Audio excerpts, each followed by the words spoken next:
উত্তরবঙ্গের আরেক জেলা পঞ্চগড়ের দুটি আসনেই জয়লাভ করেছেন বিএনপি মনোনীত প্রার্থীরা। পরাজিত হয়েছেন পঞ্চগড় এক আসন থেকে প্রতিদ্বন্দ্বিতা করা 11 দলীয় জোটের প্রার্থী ও এনসিপির উত্তরাঞ্চলীয় মুখ্য সংগঠক সার্জিস আলম। এ নিয়ে আরও জানাতে যুক্ত হচ্ছেন আমাদের প্রতিনিধি সিদ্ধার্থ কর্মকার।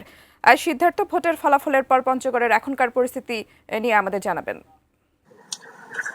আসলে এই পঞ্চগড়ে যে দুটি আসন রয়েছে, পঞ্চগড়ে এক এবং দুই, এই দুটি আসনেই কিন্তু বিএনপি মনোনীত যারা প্রার্থী রয়েছেন তারা কিন্তু বিজয়ী হয়েছেন।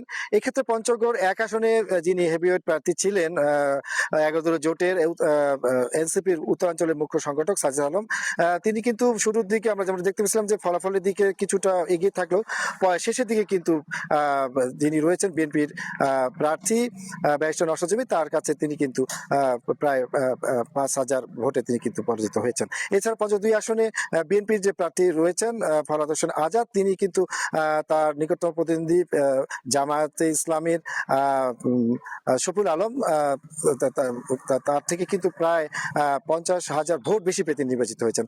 যদি জানিয়ে রাখি যে আসলে পঞ্চগড়ের দুটি আসনেই কিন্তু যারা ভোটার আছে তাদের মধ্যে কিন্তু বিপুল উৎসাহ উদ্দীপনা আমরা লক্ষ্য করছিলাম।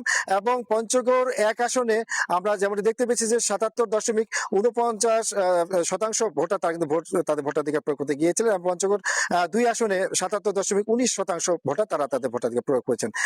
তো সবকিছু মিলিয়ে ভোটের ফলাফলের পর থেকে আমরা যেমন দেখতে পেয়েছি যে আসলে যারা বিজিত প্রার্থী আছেন তারা কিন্তু শুভেচ্ছা জানিয়েছেন যারা বিজয়ী প্রার্থী, এবং তারা যেমনটি বলেছিলেন যে এলাকা উন্নয়নে তারা কিন্তু একসাথে কাজ করে যেতে চান।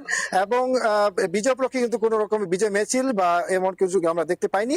তবে বিজয়ী প্রার্থীদের কিন্তু শুভেচ্ছা জানাতে নেতাকর্মীদের আমরা লক্ষ্য করছি তাদের বাসভবনে।